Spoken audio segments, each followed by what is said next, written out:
मैं वो जुबैर साहब का करैक्टर कौम को बता रहा हूँ जो मुझे इसको बताने की ज़रूरत नहीं है। फिर आप कहते हैं कि मैं पर्सनल हो जाता हूँ। जुबैर साहब मैं पर्सनल नहीं होता, मैं वो जुबैर साहब का करैक्टर कौम को बता रहा हूँ जो ऐसा। मुझे एक बात करने दे, कमरा ना मुकम्मल करने दे। जी नहीं साहब, आप एक ऐसा बयानिया को बताएं जब काम करें। आप मुझे बताएं कि इमरान खान साहब की अगर सियासत का तूती बोलता है तो ये मैंने छोड़े। मैं आपकी बात थोड़ा सा आप मेरे इसमें मुझे दो इंसर्ट कर दो प्लीज। मैं ये कह ही नहीं रहा हूँ, आप नहीं ये कह रहे, मैं कह रहा हूँ। जो लोग सियासत करने के शेर अली साहब बहुत अच्छे खूबसूरत तरीके से जुबैर साहब ने बात कर दी। नवाज शरीफ साहब को बड़े ग्रेस का मुजाहरा करते हैं। मैं कहता हूँ उस पर हम जाएं। अब आते हैं टॉपिक पे। न्याई साहब ने कहा कि वफाकी हुकूमत कुछ भी कर ले, जब तक कि आपको पीटीआई की सपोर्ट या अवाम की सपोर्ट नहीं मिलेगी आप कुछ नहीं कर सकते वहाँ पे। Your take sir. देखें, न्याजी साहब बड़े बुजुर्ग हैं, मैं इनका बड़ा बेहद एहतराम करता हूँ जी। क्या न्याजी साहब से सवाल पूछिएगा, जब इंडिया ने पाकिस्तान पे हमला किया क्या हमारी फ़ौज पहले लोगों के पास जाती कि जी हमला हो गया है, अब हमें आप हमारे साथ हैं तो हम जंग कर लेते हैं, नहीं तो माफ़ी मांग लेते हैं, जैसे अभिनंदन के केस में माजी में इमरान खान की हुकूमत ने किया। एक तो वो ऑप्शन था, एक या फिर रियासत को बचाने के लिए हमारी फ़ौज का जो रद्द-ए-अमल था, अल्लाह की मदद के बाद अल्लाह ने मदद दी और पूरा पाकिस्तान साथ था अपनी मुसल्लह फ़ौज के। क्या मुसल्लह फ़ौज आपकी इस वक्त हिफाजत ना करती, आप एटॉमिक पावर ना होते तो आपका भी सदर जैसे तो सर फिर इमरान खान को कन्विंस करने किस तरीके से, या उनके वजीर आला को उनको समझाएं थोड़ा सा। नहीं, मैं सिर्फ मोहतरम न्याजी साहब की बात का जवाब दे रहा हूँ। पॉइंट आ गया आपका। किस तरह कन्विंस करते हैं। ये सूबे की अमनो आमा का जिम्मेदार कौन है? पंजाब में आप बात करेंगे चीफ मिनिस्टर मरियम नवाज शरीफ साहबा होगी, उनकी जिम्मेदारी है। तो न्याजी साहब सूबे की अमनो आमा का जिम्मेदार, पिछले 16 साल से पीटीआई की हुकूमत बरजमांद है, वहां पर सारे वसाइल उन्होंने डाला जेल के कैदी के लिए खर्च किए। ये बात जुबैर साहब अपनी प्रेस कॉन्फ्रेंसेस में बताते रहे सबूत समेत। मुझे इसको बताने की ज़रूरत नहीं है। फिर आप कहते हैं कि मैं पर्सनल हो जाता हूँ। जुबैर साहब मैं पर्सनल नहीं होता, मैं वो जुबैर साहब का करैक्टर कौम को बता रहा हूँ जो वो हमारे एज ए स्पोक्स पर्सन बात किया करते थे। वोट को इज्जत देनी है तो पता है वो प्रोग्राम बना देंगे, आप प्रोग्राम से उठ के ना चले। उन्होंने बड़े मुश्किल हालात में नवाज शरीफ साहब को डिफेंड किया है। ठीक, आगे चले सर, आपका पॉइंट आ गया, पते की बात कर दी आपने। नवाज शरीफ साहब को कौन सा नहीं, मेरे ही न्याजी साहब, मोहतरम न्याजी साहब, हमारे वहाँ पे दहशतगर्द हमारी सिक्योरिटी फोर्सेस पे हमला करते हैं। उनको जवाब तो देने दें न्याजी साहब को। आपका पॉइंट आ गया सर, आपका पॉइंट आ गया। नहीं, मेरी आखिरी बात है ना, आखिरी बात। और किस तरह फौज आपके लिए खड़ी हो, कुर्बानी दे, किस तरह फौज पाकिस्तान की लड़े, वो रियासत है, रियासत और वफाक की निशानी है। आबिद भाई जवाब लेने का टाइम तो दे दे बाकियों को। आपका पॉइंट बड़ा अहम पॉइंट आ गया। अल्लाह के वास्ते न्याजी साहब जवाब दें। अब क्या पहले परमिशन लेती फौज जब इंडिया ने अटैक कर दिया था? किस तरह होगा ये? जंगे साथ थोड़ी लड़ी जाती है न्याजी साहब। मुझे तो बड़ा अफसोस होता है कि अगर हमारी एक समझ बूझ का लेवल ये हो गया है कि हम एक दूसरे की बात समझ ही ना सकें या समझा ही ना सकें, दूसरे वजाहत ले ले। मैं तो ये बात की नहीं है जो ये आबिद शरील साहब ने इतनी ज़बरदस्त तकरीर, दिल पजीर तकरीर कर दी है, जो मुझे हमेशा पसंद आती है। मज़ीद मैं इसकी तारीफ़ कर देता हूँ। मैं तो कोई बात ही और कर रहा हूँ। मैं ये कह रहा हूँ कि दहशत गर्दी के अंदर कौम को एक पेज होना ज़रूरी है। मियाँ वाली के अंदर दहशतगर्द ऑपरेट नहीं कर सकते अगर जो लोग जो है वो यकसू हों। किसको नहीं पता कि मुल्क के अंदर एक पॉलिटिकल इंस्टेबिलिटी है। ये मैं कहता हूं कि हमने सियासी कैपिटल दी है, ये मेरा काम है कि मैंने कहा है कि हमने अपना सियासी सियासत दी है।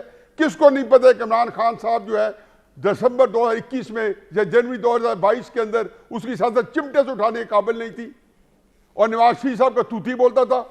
2007 से लेकर 2022 तक नंबर 1 नवाज शरीफ था, नंबर 2 था, नंबर 3 था।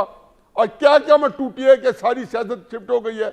इसलिए क्राइसिस ये है कि आपके पास एक बयानिया था, ये अलग बात है, ये हमारी बहस ही नहीं है। मैं सिर्फ ये कह रहा हूं कि जो कौम को यकसुई चाहिए थी, अगर आपके पास अगर अवामुन्नास आम आदमी जो है वो ऑन बोर्ड नहीं है। एक अवाम को फौज के पीछे खड़ा होना चाहिए।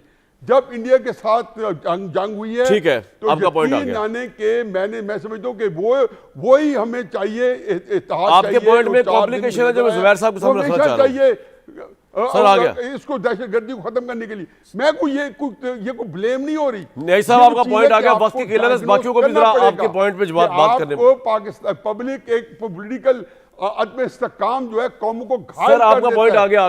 ये जब तक आप देखें, आप कोई ऐसा, मुझे एक बात करने दे, कमरान मुकम्मल करने दे। जी नहीं साहब, आप एक ऐसा बयानिया को बताएं जब काम करें। आप मुझे बताएं कि इमरान खान साहब की अगर सियासत का तूती बोलता है तो ये मैंने बोला है। इसका इतराज तो खुद मुस्लिम लीग सर बोल दिया। मैं कुछ और पूछ लूं जरा। मैं आपका पॉइंट पे ही बात कर रहा हूं जुबैर साहब। प्रॉब्लम ये है जो न्यायी साहब बात कर रहे हैं ना, उसमें कॉम्प्लिकेशन ये है कि एक सोच ये है पाकिस्तान की रियासत की कि जनाब ये पॉलिटिकल माइलेज लेने के लिए या पॉलिटिकल ब्लैकमेल करने के लिए या अपने लीडर को छुड़वाने के लिए ये स्टैंड लिए बैठी है पीटीआई। मैं आपकी बात थोड़ा सा, आप मेरे इसमें मुझे 2 इंसर्ट कर दो प्लीज।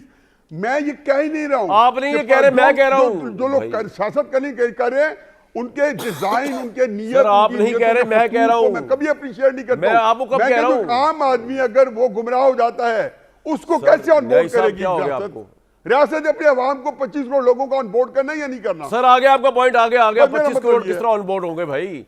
कोई ना कोई डिफरेंस रह जाता है। जुबैर साहब आप मेरा पॉइंट समझिए। रियासत होती है हमेशा, रियासत ये समझती है कि ये पॉलिटिकल ब्लैकमेलिंग के लिए पीटीआई ने स्टैंड किया हुआ है कि मिलिट्री ऑपरेशन नहीं होने देंगे, ये नहीं, ताकि इमरान खान के जेल के रास्ते खुले प्रेशर में आके। ये प्रॉब्लम है। देखें, पाकिस्तान में ये दहशतगर्दी की लहर या अफगानिस्तान से जुड़ी हुई ये जो कार्रवाई है, ये पिछले 30-40 साल से हो रही है। तो जब हमने इतनी मारें खाई हैं और इतने मुश्किल हालात से गुजर के आए हैं, तो आगे का कदम बढ़ाने के लिए आप डिबेट करना, उसमें मुख्तलिफ राय होती है कामरान, उसमें दुश्मनी नहीं होती पाकिस्तान से, हर एक की अपनी राय होती है। ये तो बिल्कुल जो नियाजी साहब कह रहे हैं, ये तो फंडामेंटल है किसी दुनिया में, किसी मुल्क के लिए भी, कि जी अवाम पीछे खड़ी होगी तो आपकी एबिलिटी ज़्यादा अच्छी तरह लड़ सकती है। ये थोड़ा मतलब होता है कि जी जिस दिन उन्होंने इंडिया ने अटैक किया तो पहले जाके ये पता करें कि कौम पीछे खड़ी है या नहीं, वो तो रिएक्ट करना है। लेकिन चाहे वो 1965 की वॉर थी, जब हम कहते हैं 65 और 71 में फ़र्क है, क्या फ़र्क था? 65 में हम इसलिए जीते थे कि पूरी कौम साथ खड़ी थी, 71 में नहीं खड़ी थी, और उसके नताइज हमें सबको पता है। सो जब हम एक इंटेलेक्चुअल डिबेट होती है, भाई हर एक की अपनी राय होती है, इससे ना कोई ये होता है कि जी आप फौज के खिलाफ है कोई, ना ही ये होता है कि वो मुल्क के खिलाफ है, ना ही इस चीज़ को कहा जा सकता है आबिद शेर अली साहब की अपनी राय है, बड़ी उनकी वजन है उस राय में, ना ही ये मैं उनको कहूँगा कि जी ये गलत बात कर रहे, भाई उनकी राय है। डिबेट होती, पार्लियामेंट है क्यों, जमहूरियत है क्यों, आइन है क्यों? इसीलिए है कि वहां बैठ के हम मीडिया पर बैठ के, पार्लियामेंट में बैठ के डिबेट करें। अगर मिलिट्री के पास वो इंफॉर्मेशन है जो कि इंफॉर्मेशन बता के अपना पॉइंट ऑफ व्यू वो ज़्यादा अच्छे तरीके से, बट प्लीज़ डोंट फॉरगेट कि मिलिट्री ऑपरेशंस पिछले कितने अरसे से केपी में हो रहे हैं और कितनी दफ़ा नकल मकानी हुई है और कितनी दफ़ा लोगों ने सफ़र किया है। तो जब आप अगला कदम उठाते हैं तो ये दोनों की राय लेके आगे साथ चलते हैं। बिल्कुल सही, बड़ी बड़ी आपने कॉन्क्रीट बात कर दी अभी। अपना मैं कामरान भाई जी कामरान भाई एक बात करना चाहूँगा। जी पूछे बताएं। ये कॉन्सेप्ट आप गलत कॉन्सेप्ट दे रहे हैं जुबैर साहब। ये केपी के खिलाफ जंग नहीं है, ये उन दहशतगर्दों के खिलाफ, उन खूनियों के खिलाफ है जो पाकिस्तान के ऊपर हमला करते हैं, छुप छुप कर हमला करते हैं। आपको कौन सी कंसेंसस बिल्ड करनी है? 17 साल से केपी की हुकूमत आपके पास है भाई। कंसेंसस तो आप चाहते हैं कि आप हमारी फौज के ऊपर और सारी बातें मैं कहता हूँ नहीं, मेरी आप कोई सजेशन भी नहीं देते, आप अपनी फौज को गलत कही जा रहे हैं। नहीं फौज को कोई गलत नहीं कह रहा है इधर भाई, फौज को गलत कोई नहीं कह रहा, किसी ने नहीं कहा आबिद भाई। कोई गलत नहीं कह रहा। न्याय साहब की भी सुन राइट आबिद साहब, कोई ट्राई टू अंडरस्टैंड, मेरी बात सुने। हम कंसेंसस कर रहे हैं, हम कंसेंसस डेवलप कर रहे हैं, कोई गलत नहीं कह रहा। हम ये कह रहे हैं कि खुदा के वास्ते आप लोगों के साथ डायरेक्ट इंटरेक्ट करें और उनको ऑन बोर्ड करें। लेकिन एक बात बताएं मुझे जुबैर साहब का सोहेल अफरीदी जो एजेंडा लेकर आए हैं वो डायलॉग किसी भी किस्म का कर सकते हैं, मतलब बड़ा एक उनका एग्रेसिव बेंट ऑफ माइंड है ना, वो तो कुछ बात करने को तैयार ही नहीं है, कुछ सेंसिबल बात जो नजर आया है। देखें कामरान देखें, वफाक की तरफ से या जो हुकूमत है उसकी तरफ से भी तो बहुत गलतियां। अगर एक दफ़ा वो इमरान खान से मिलने देते तो क्या होता। He is elected chief minister. हम जमहूरियत की बात करते हैं, हम वही मैं वही बातें कर रहा हूँ जो नवाज शरीफ करते थे कि सबसे ज़्यादा इंपॉर्टेंट वो है जिसके पास अवाम की ताकत है। और सुहेल अफरीदी वो is the elected chief minister of KP, वो मिलना चाहते हैं अपने लीडर से। अभी आप एक दफ़ा अगर मिलने देते, आप वो 10 दफा वहां गए, आपने कैसे ट्रीट किया। वो पंजाब गई, वो रेस्ट रूम नहीं जा सकते थे। आपने how do you treat people. वो सिंध आ रहे, चीफ मिनिस्टर सिंध ने ऑलरेडी उनको इनविटेशन दे दिया वेलकम करने के लिए, मिलने के लिए। सीधा डिफरेंस भाई आपकी इतनी बदगुमानी क्या है पंजाब गवर्नमेंट की? पीपल्स पार्टी से सीख लें यार, हमारे से नहीं सीखना तो पीपल्स पार्टी से सीख लें। ठीक, जी जी जी क्विकली आबिद भाई जी। शाहिद साहब हमारे से ना सीखें, हमने वो भी दौर देखा जब मरियम नवाज शरीफ के कराची में कमरे तोड़े गए, हमने वो आज भी का आपकी दौर बताएं यार। बड़ापन देखा जुबैर साहब। हमने आपका वो आज के दौर की बात सुन रहे हैं ना आप, एक तो आपका टॉलरेंस लेवल बड़ा जीरो है, आप एक सेकंड में हाइपर हो जाते हैं। बात सुन लें, आपने बात की, मैंने सुनी। उस वक्त जेल में जाकर आप नवाज शरीफ की बेटी को हथकड़ी लगाते हैं, उस वक्त आपको कंसेंसस की बात नहीं याद आती। भाई सुहेल अफरीदी का पाकिस्तान है, वो पाकिस्तान के किसी भी तूलो मुझे नहीं आती। आप लंदन में बैठे थे, मैं यहाँ बैठ के फेस कर रहा था।